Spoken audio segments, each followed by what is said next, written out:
Nyako Ramogi koro dong mana ndala beach kende to sikuku donjo mar Christmas. Ang'enu tedo chapat modhao. Orna uru kata chapat ambe studio. Ka utimuru koda nade nyako Ramogi. Giro kamana ahinya kuom keto Ramogi TV kaendi meka mochake chenro mar duol weche manyien mogiso gima timore Kenya ka oko kuonde muntiere go e wang' saa machon. Aninga Trevor Ombija jandingo panga janyakach deno Ombija taya nyakwar guoko cha pesa. Weche manyien biro bang' dakika moko machuok, lakini sani kuongiorna ne nyingi kumineno wagodo kasto gi ujumbe mari mar sikuku. Ok kamano 2-3-6-9 abro temo somo mang'eny kaka nyalo, lakini luore nga mokuongo oro. Kamano magi weche manyien mantiere.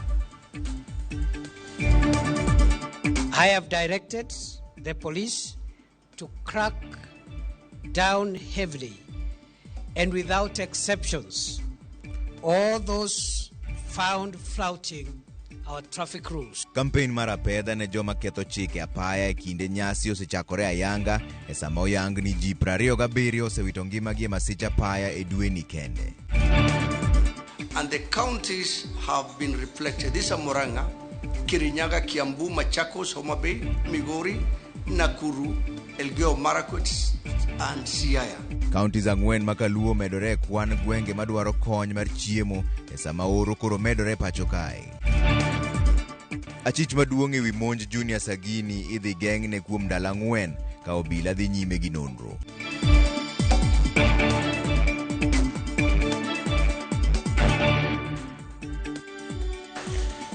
Nero kamano nyiko Ramogi kuom keto Ramogi TV kaendi. Jaloko marwa en Winnie Adoyo nyar Kanyada. Kwa dhi mbele ni jakom mar duol mochung'ne yiero IEBC maen Wafula Chebukati en achiel kuom commissioners mibiro dhi ndiko pachgi jumani e nyima put mayande ochuogi gi jatend piny Kenya William Ruto mar nono tim commissioners 4 mane obalo gi duoko mar tend piny Kenya e yiero mokalo.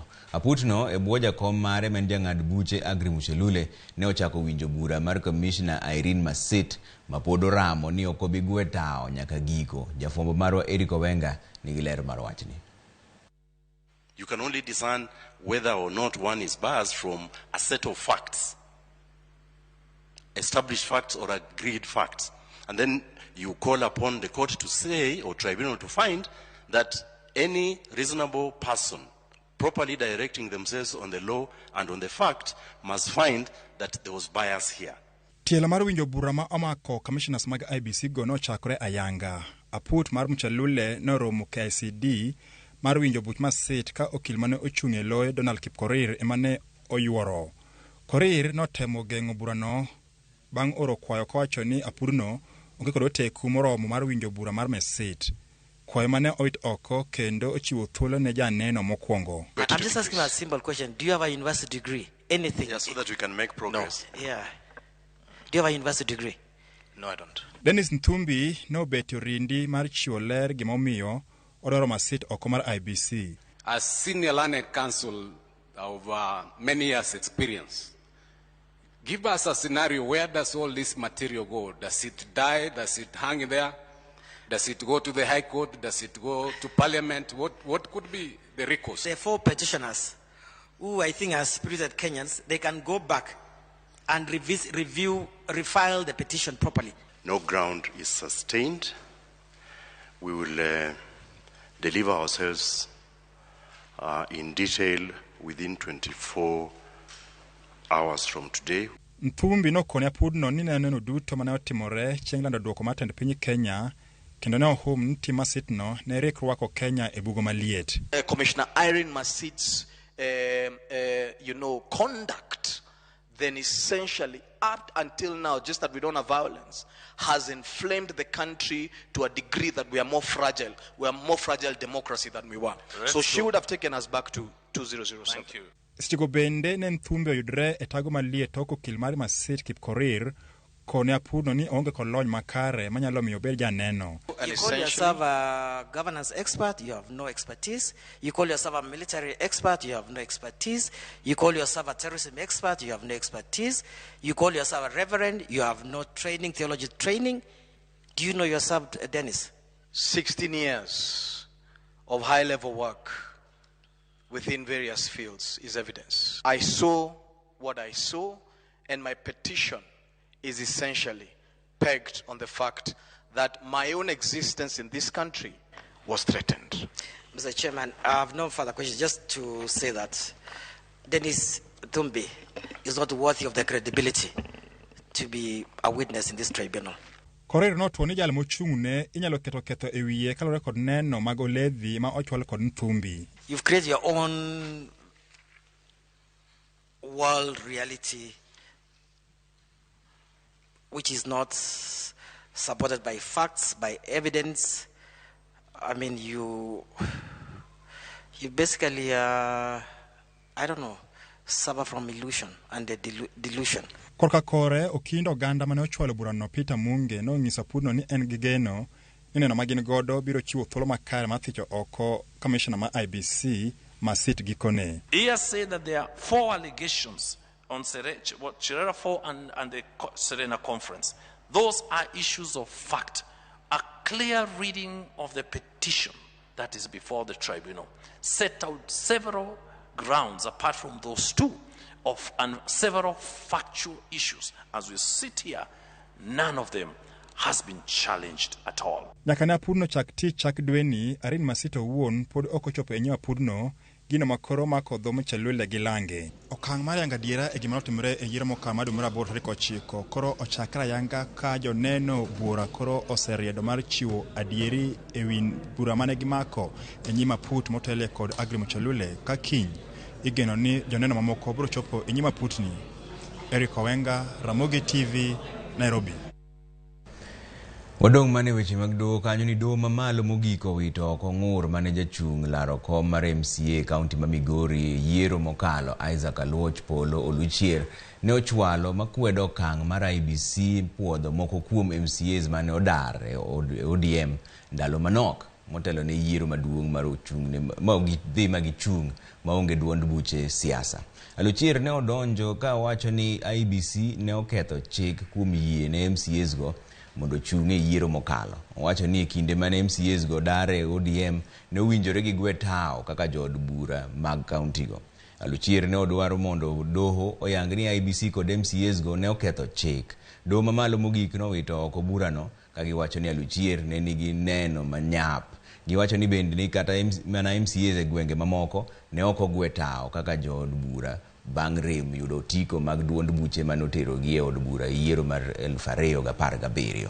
Gilero ni onge chik mochuno MCAs mondo gwetao motelo ne yiero. Doho mamalo mogik bende noyie kod kaka put mar IBC manowinjo ng'ur kod doho mamalo ne owito oko ng'ur mane Aluchier ochwalo negi.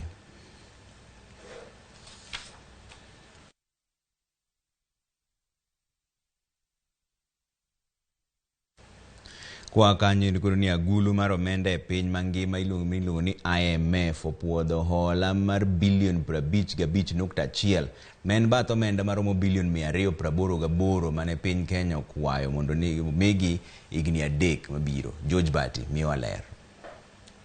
Bilion 55.1 makoro agulu mar IMF ochiwo ne piny Kenya ochwalo nyaka bilion 203.8 omenda duto ma IMF osechiwo ne piny Kenya kaka hola nyaka ne puodh kwayo mar piny Kenya mar yudo hola kuwuok kuom IMF dwe mar 4 higa mokalo.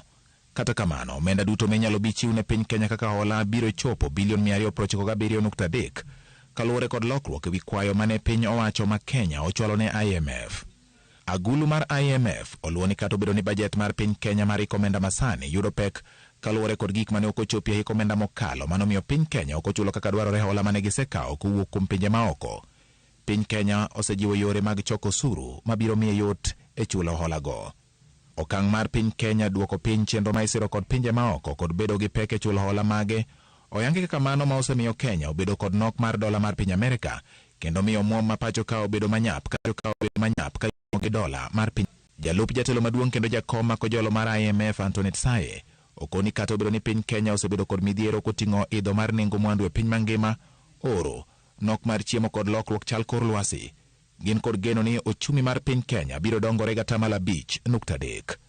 Hola ma piny Kenya kawo bende geno ni biro dok piny kowuok 67.7 nyaka 66.6 kopim kod yuto mar piny. Kata obedo ni jatend piny Kenya William Ruto e twak mare mokwongo koyawo ayanga od bura mar 13 nosingo keto kenge mag duoko piny hola ma piny Kenya kawo kowuok e pinje maoko. Penjo koro en ni ranyisi mag okengego biro chako neno karang'o ka nyaka sani pod piny Kenya yudo hola mowuok e pinje maoko. George Bati, Ramogi TV.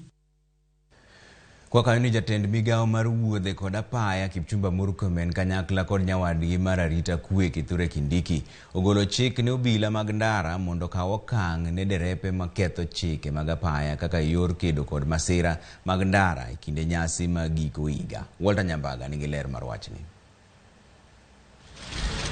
E kinde loso kod ute mag fwambe liare mar Harambee House bomba Nairobi, jatend migao mar wuodhe apaya kod apida Kipchumba Murkomen kod nyawadgi mar arita kwe ngire Kithure Kindiki ogolo chik motegno ne obila mag ndara mondo okaw okang' mar chik ne jok moyudi ka ketho chike mag apaya e kaka yor kedo kod masira maweyo ka oganda owito ngimagi. I have directed the police to crack down heavily and without exceptions all those found flouting our traffic rules. These rules must be observed in their entirety by all people irrespective of rank. E lipot mochwalo ne ute mag fwambo oyango ne chakre tarik 5 nyaka tarik 15 dwe mar 12 higani, ji maromo 27 osewito ngimagi bang' nyamburko bagni kendo weyo yo. Ji maromo 14 bende osewito ngimagi nikech ng'we ahiri titi, ka ji maromo 7 to yangore ni owito ngimagi bang' pachgi dang'ni e kinde ma ging'ado ndara, to maromo ji 5 to osewito ngimagi bang' rango badgi korka chich kende, e ka ji 13 to osewito ngimagi kaluwore kod weyo rango taya mag ndara. Murkomen kod Kithure koro dwaro ni NTSA kod Kena okaw ting' makare mar keto lai mowinjore mataya apaya kod loso kuonde manyalo bedo kod bugni. I have instructed Kenya National Highways Authority, Kenya Urban Roads Authority, and Kenya Rural Roads Authority to heighten surveillance on our roads and ensure that all stalled vehicles are towed immediately, but not more than 1 hour, to enable smooth flow of traffic. Jodito go koni derepe mohera ndiwo to koro rado ni chik biro rakore kodgi ka wenge bende koro rango bila magapaya. Yes, it is the intention of government to ensure that we reduce fatalities by taking preventive measures, and that is why we are warning all motorists and serving notice. Kindiki koni girango matut derepe mariembo nyamburko kaumer, geche mapoko podhi kod duol mar NTSA, mago ma onge kod lesen mag tich, to kod geche maringo kongore kendo dendgi rarni, riembo gotieno ma onge lesen kod ng'we ahiri titi ndara. A high number of road crashes occur at night due to poor visibility. In this regard, we urge motorists, especially those driving heavy commercial vehicles and public service vehicles operating at night, to implement measures that will enhance visibility. Matimore kinde maduol mar NTSA kanyakla kod obila osechaka pedhe apaya. So we have a serious problem, and what we want to do today is to try and identify some of these bad behaviors on the road. Magari mabovu yanatolewa barabarani kuhakikisha madereva ambao wanaendesha magari wakiwa wamelewa wamekamatwa na kushtakiwa. Gimedo ni okebe magwenge, apisas magarita kwe bende koro dhi rakore kod math moko podhi magandiwo, mago makelo midhiero ne oganda. Mambo ya pombe haramu tumedhibiti, na vile kuhakikisha watoto hawaingizwi katika ulevi, utumiaji wa mihadarati, na vile watoto agudhulumiwi kimapenzi. Ekine bad migao mar apaya kod wuodhe kanyakla kod mano mar arita kwe osegolo chik motegno ne jogo matiyo kod apaya, wenge duto koro rango bila mag ndara, eka bende gibiro kawo chik motegno ne jogo mobuono chik. Walter Nyambaga, Ramogi TV, Nairobi. Kwa mbele ni riwruok mar weg matatu pacho kae ndio chako campaign makende mar dwe achiel mar kedo gi masiche mag apaya. E tudruok kod National Police Service giwacho ni gidhi neno ni mtokni duto mating'o jowuoth oringe ng'wech mowinjore ma ok okalo kilomita 80 e saa. Joyce Oduor nigi ler mar wachni. Government Campaign makamano mosidha yanga e kar yiengo nyamburko ma Green Park Terminus okelo kanyakla jokanyo e sekta mar matatu, obila magapaya, NTSA kod migao mar wuotha marido kanda ne derepe duto mapachoka e kinde mag sikuku mondo gibeda kicha e apeyni kaka yorno mar duoko piny masiche magapaya. A total of 15,924 road accidents between January 1st and September 26, 2022. 3,541 of the accident victims died.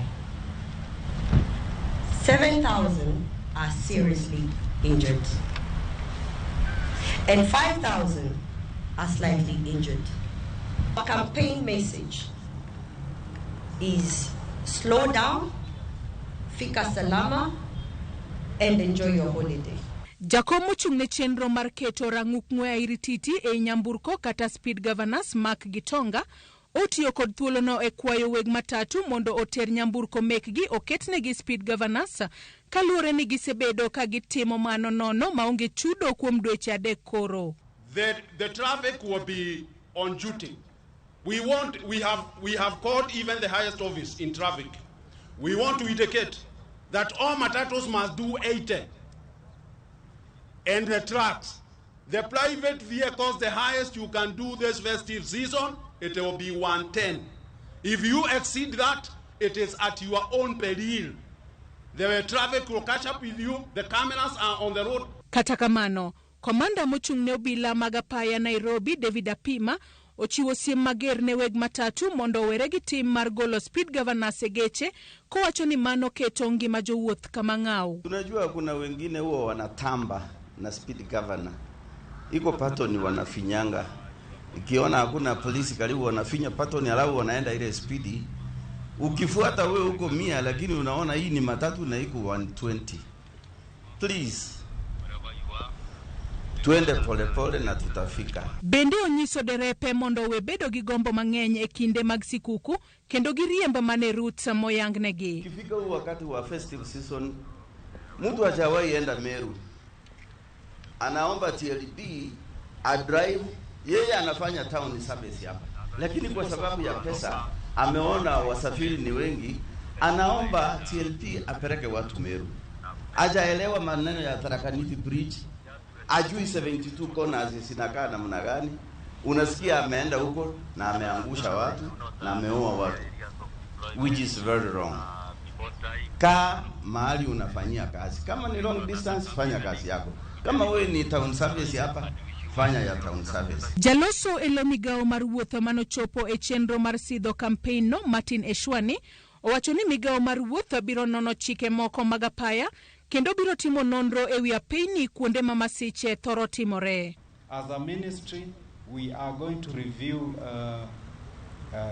regulatory framework where necessary.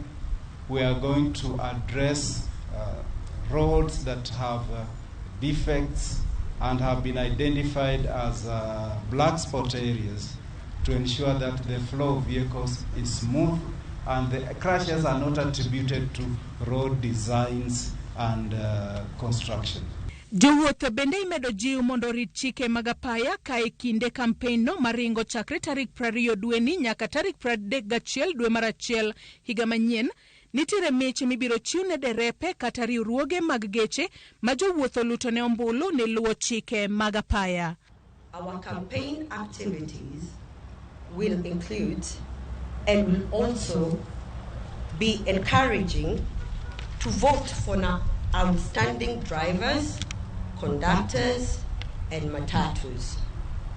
Using Matatu Owners Association short code that is 40233. Joyce Odur, Ramogi TV, Nairobi.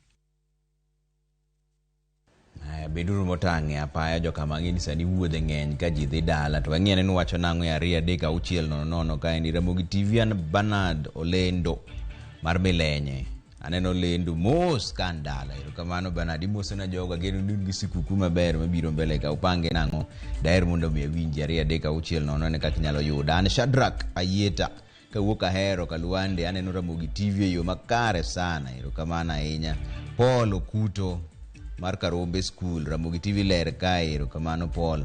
Aneno Ramogi TV kana Thika Makongeni, kowna Christmas, an Benta Agola Nyasakwa Bondo. Nyasakwa okidhi dala? Ber, morni neno Ramogi TV ka. Ramogi TV ka ende an Paul Onyango, kan Ralingo Wasembo. Koni Trevor Wangni to Christmas ni obare. Piny tek makata asla fund ok nyal konyo. Paul mana matin ne muchamo gi jowete gi ondiek, ing'eni piny to tek kuonde te, lakini unyako chunga ka joka ng'ato. An Helen ka Migori awendo, aneno Ramogi yo makare, koni thapki makoro rito. Erokamano ahinya. Ramogi TV Joseph Haya kawuok kaendi Matangwe, apango chamo Christmas kod jomo chan duto. Erokamano, mano chenro maber. Ngisa uru ka kupango chamo sikukuu nikech koro dong mana ndalo 5 kende to sikukuu donjo. Anto an mane studio kaendi kikudhi mabor ahinya, oduogi weche manyien.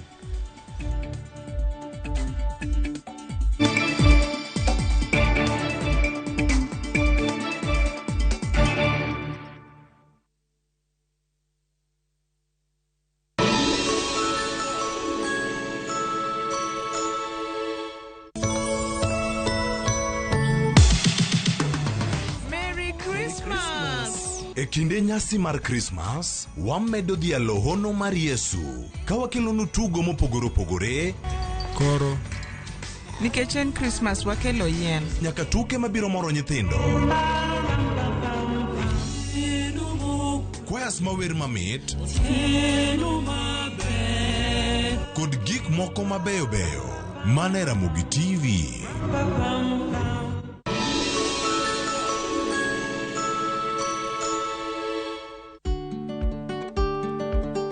Be ing'eyo ni jalno manyiepo kata customer ni kod ratiro mar ng'eyo rang'iny, gima olos godo mwandu, kama olose kod nengo kapok ochudo?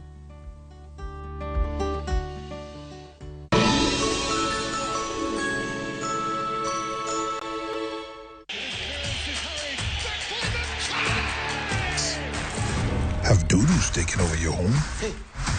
I need to suck your blood. Get Bolt and get your home back. Unlike other insecticides made from toxic synthetic pyrethroids, Bolt is made from 100% natural Kenyan pyrethrum, making it gentle on you but deadly on flying and crawling insects. When doodles strike, stop them dead. Bolt insecticide, gentle on you, deadly on doodles. Get Bolt insecticide today.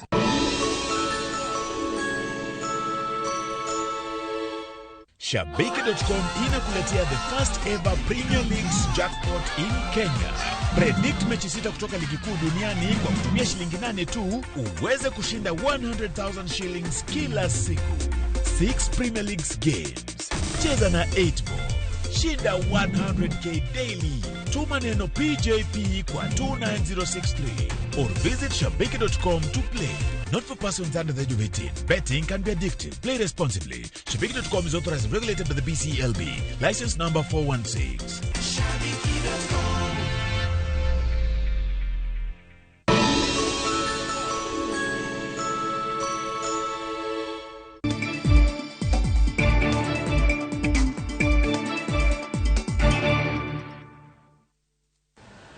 Orwako kende chenro mar duol nyikwa Ramogi wadhiane mbele gi weche manyien. Nitiere bugo mar omenda madirom bilion 57.4 lweny mar kedo gi midhiero mar oro kod ngaji mamedo landore pacho kaendi. Ma en kaluwore kod komiti mane jatend piny Kenya William Ruto chuogo mondo rang chal mar oro kod ngaji e gwenge mopogore opogore. To kaka Cleophas Oluoch lero, oganda tamalo 87 dwaro kony mar chiemo ka thothgi to nitiere gwenge ma oro sekwako e kinde malach.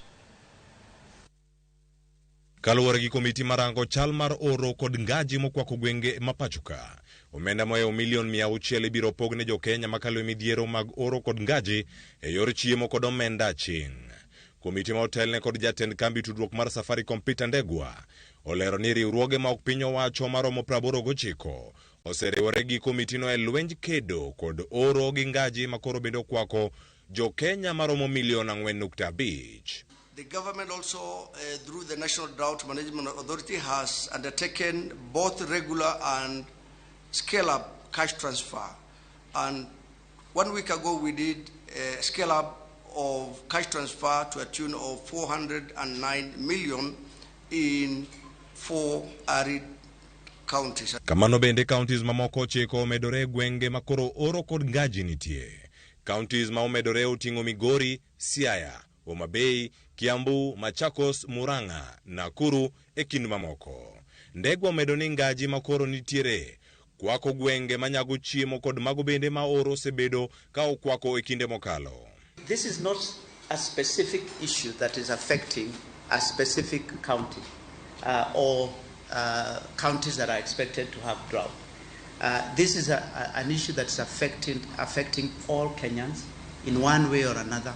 You will know brothers or sisters, you will know some relatives who are affected that will not be able to put a meal on the table. When you look in terms of the population in need of food assistance or population which are food insecure, we are 4.5 million, and another from the non-traditional ASAL, a population of 846,315, and the counties have been reflected. These are Murang'a, Kirinyaga, Kiambu, Machakos, Homa Bay, Migori, Nakuru, Elgeyo Marakwet, and Siaya, which means any resource mobilized will also support these other counties. Bende nitie geno ni koth nyalo duogo kata dok chien higa manyien. January to March we expect dry spell, which will reverse any recovery from October-November rains in the ASAL counties. The drought is likely to rebound during January to March before the next long rains, which also is expected or is projected to be depressed. That is March, April, May rains. Jamni maromo milion 2.5 bende oyangi ni osewito ngimagi kaluwore gi oro maleo mosekwako gwenge mopogore opogore. Magi bende osetimore kaluwore gi tuo mar aoche kaachiel gi kuonde tuomo pi. Gidok piny mar timo weche mag pur. Midhiero magi wacho ni oselandore thuolo mar higni 40 mokalo. You saw that 2.5 million livestock have been impacted by this. That's about $1 billion of livelihoods. So even if rain came back, you know, in terms of even if we got proper rain in the next few seasons, those people have to rebuild their lives. Komitino bende osingo tiyo kanyakla kod bad migao mochung'ne rito bunge KFS e chenro mag tieko oro pachoka e yor pith mar yiende. Julius Kamau en apisa mochung'ne KFS okwayo oganda jo Kenya mondo omed pidho yiende ahinya kaka yo mar medo kwan mag yiende kod bunge e pachoka. The current tree cover in Kenya nationally, 2022, it is 12.13%. Tree cover, not forest cover. Tree cover. The forest cover is 8.83%.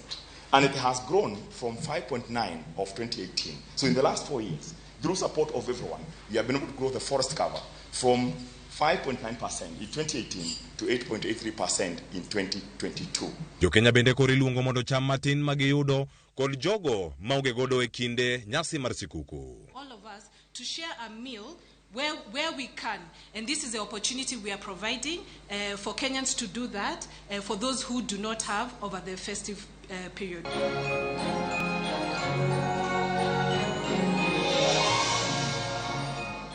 Nyaka sani nyakwara moge juang kwan mag counties makoro kale midhiero nan mana kamedore magotingo nyaka counties ma Ukaluo motingo Migori, Homa Bay kachiel kod ai county no ma Siaya. Wards duto maromo 45 bende koro medore kwan mamalo mag gwenge makoro bende ngaji malio kachiel kod oro bende koro kwako. Cleophas Oluoch, Ramogi TV, Nairobi. Kwa kanyo ni migao mochung'ne jotije piny owacho kod board machiwo hola mar somo miluongo ni HELB oketo winjruok e yo ma ibiro tagodo omenda mar tiegruok mong'ere kaka Training Revolving Fund. Holano manitiere bwo HELB ibiro chiw ne jotij piny owacho mani kod lek mar medo sombgi ka ichiwo ne kind omenda maromo 30,000 nyaka 500,000. Wycliffe Oko nigi ler mar wachni. Jotije piny owacho biro yudo resruok e lek mar medo sombgi tok board machiwo hola ne jopuonjre mbalariany HELB timo winjruok gi migao ma ochung' ne jotije piny owacho ewi tayo hola margi ma idento kaka Training Revolving Fund TRF. Kane owuoyo e kinde chenro mar sidho ayanga winjruogno, jagoro mongirore migawo mar jotije piny owacho Amos Gathecha owacho ni holano biro jolo jotije piny owacho e chwalo sombgi nyaka e rang'iny manyime.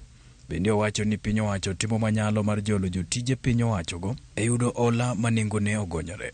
Officers borrow the money for training at subsidized interest rate of 4% per annum.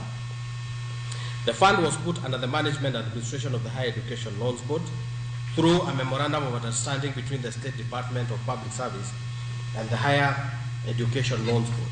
Gathecha bende oyango ni holano biro bedo thuolo ne jotije piny owacho duto magombo choro sombgi nyime kokalo e tiegruok ma opogore opogore kaka mano mar diploma, degree, doctorate degree kod tiegruok ma opogore opogore. The impact of good and effective continuous and comprehensive training programs on employee job performance is quite powerful, and when the training programs are aptly designed and timely provided, they will prove to be fruitful not only to the employees but also for the organization. Jatatije board machiwo hola ne jopuonjre HELB Charles Ringera bende ochiwo singo ni pod gibiro dhi nyime mar chiwo hola ne jotije piny owacho mar neno ni chenro mar hola no odongore. Indeed, it's an honor for HELB to be recognized by the government as a center of financing skills development to the public service officers, a function on a PS we do on behalf of the Kenya government with passion, energy, and we do execute that function with military precision, as I will be commending later. Holano ma oyiedhi ne jotije piny owacho mani kod gombo mar medo sombgi biro dhi ne jotije duto ma ochopo dwaro mar board mar HELB, gino ma igeno ni biro medo lony gi somb jotije piny owacho e thurka.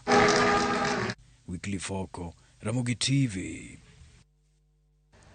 Koro nyiri maloyo 200 nyaka sani oseresi e sama piny owacho kotenore kod riwruoge mopogore opogore kedo gi nyange mar nyithindo manyiri e kaunti ma Migori. George Juma nigi mathoth e lwenyno masani koro med kaso iye e sama weche manyange nyithindo manyiri medore e kinde ma sikuku nitiere ni.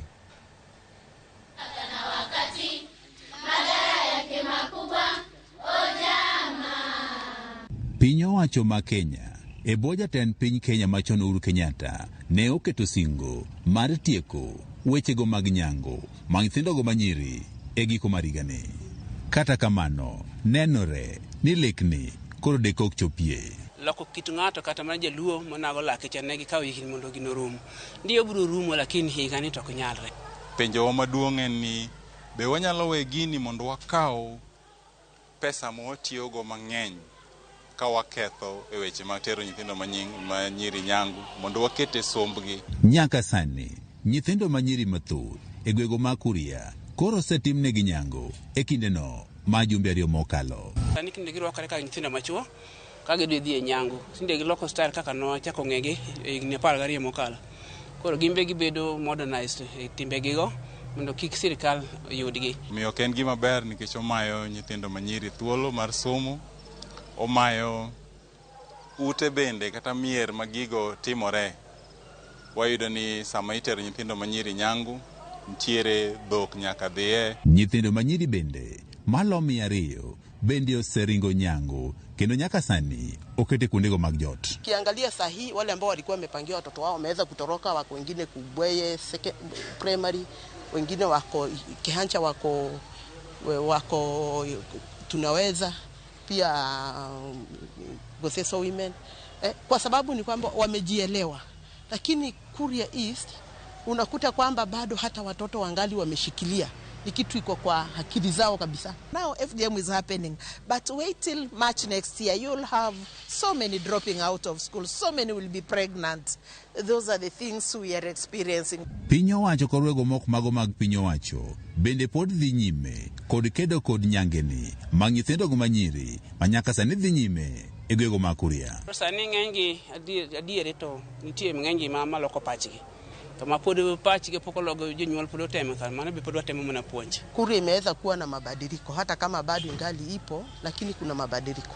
It was worse those years. Right away it is a bit fair because so many girls can say no and they are not cut at all. Ben Tadhiambo mawuok e riwruogno Mami Contract Kenya wacho ni koro nyaka lok yore ma ikedo kod nyango e pacho kae. Iyudo ni ng'ato nigi master's kata PhD to gima timore anyuonde gima timore society to dono lo. Koro mondo igole kanyo kendo is another education. Koro nyise ang'o midwa no watu mondo gini mamin gi oneno ka min gi wuon gitimo. Lakini e culture mar jogi kata mar piny moro amora kisungu koni culture surpasses higher learning. Bedo ni chenro ni mag nyango nyithindogo manyiri ne ochakore e kinde ma jopuonje koro ne pod timo penj. Luoro koro nitie ni dek jopuonje manyiri e gogo ma Kuria koro ok tim maber e penj maduong' mar higani. We even have young ones who have been told they'll be cut after the exams. Of course, when you know that there is the cut coming and you are doing exams, you can't perform well, you are traumatized. Kata bed ni lek mati kuchigo mag nyango e higani koro dekok chopie, jogo mosebed e okang' manyime mar kedo kod nyango wacho ni koro pod gintie kod geno ni kinde machiegni obiro rumo. George Juma, Ramogi TV, Migori.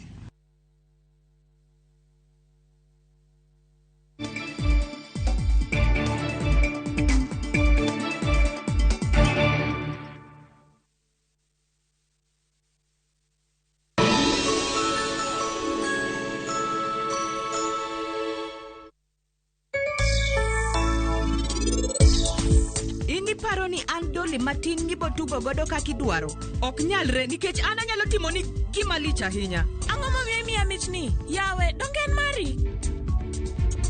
Ok adwa mich moro amora moa kuom Vani. In timo ni gadi ti marach. En okoso ni gang'o? Dhruv. Idhaona mana nikech nyako ni? Gima hinyo chunya moloyo gik moko te. Ng'at ma wane waparo ni en thapki. Ema timonwa kama.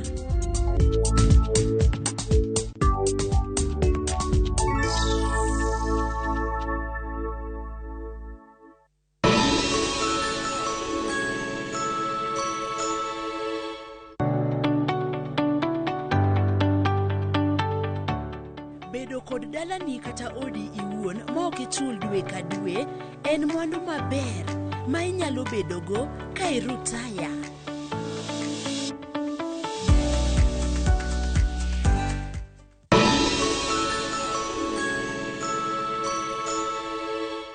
This December,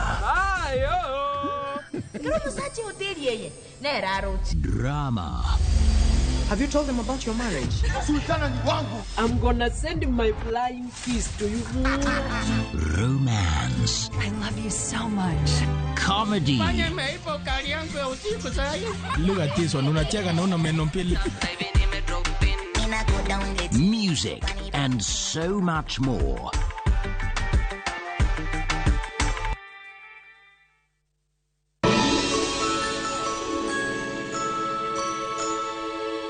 Username Investments presents the domain Kisumu along Kisumu Mambo Leo Miwani Tamak Road, starting from 399,000. SMS the word dollar to 20321 or call 0725 000 222.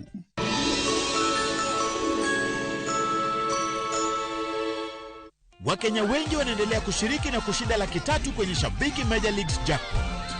Jina naitwa Daniel Gildinji Njoge kutoka Nakuru, sehemu inaitwa Rangaranga. Nafanya kubeba na motorbike, lakini motorbike si yangu, ni ya kukomboa. Lakini sasa nimefurahi juu sasa nimeshinda, nitanunua motorbike yangu. So hata wewe mwenye uko hapo Rangama mahali popote, unaweza ukacheza na ukashinda kwa sababu mimi nimeshinda, hata wewe unaweza ukashinda. Nimefurahi sana. Kuwa mmoja wao. Cheza Major Leagues Jackpot kwa shilingi 10 pekee kwa kutuma neno MJP kwa 29063 na waweza kuwa mshindi. Shabiki Major Leagues Jackpot, the easiest jackpot in Kenya. Not for persons under the age of 18. Betting can be addictive. Play responsibly. Shabiki.com is authorized and regulated by the BCLB. License number 416.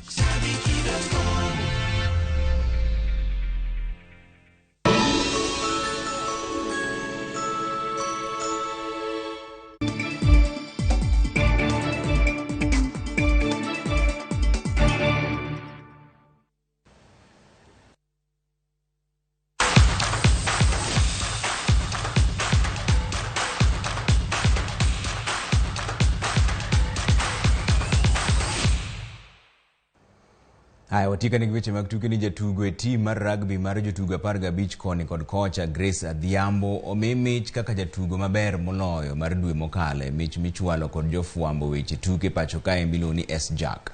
Oyudo mich no kaluwore kod lony mare mane okonyo team mar Lioness chopo e piem mar pinje Afrika. Nigi chopo kanyo tok loyo team mar Uganda kod Zambia e piem mane obedo e boma ma Kampala.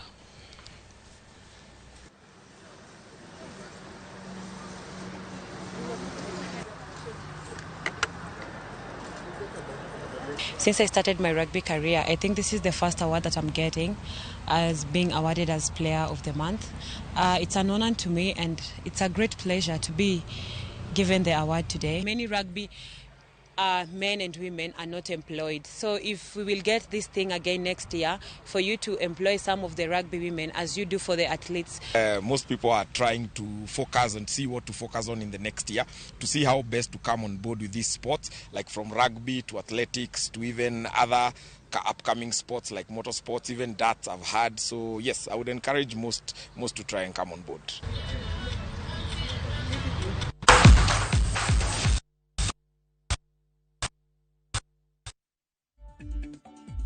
Aya, waweche ndu mar duol kanyo waduogo kendo sa 3 Ruth Okoth mani chula Imbo owacho ni odwaro hayo maber mar Christmas mondo dhine baba gi mama ne sila ndege gi joramogi duto te. Ero kamana ahinya mano Ruth Okoth min pape wa mor.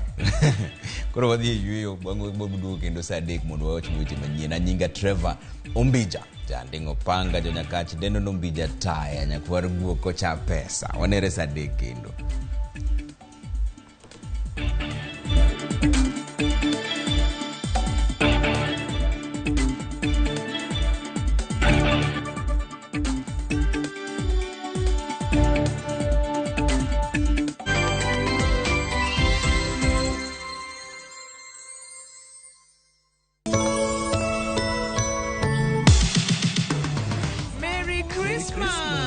E kinde nyasi mar Christmas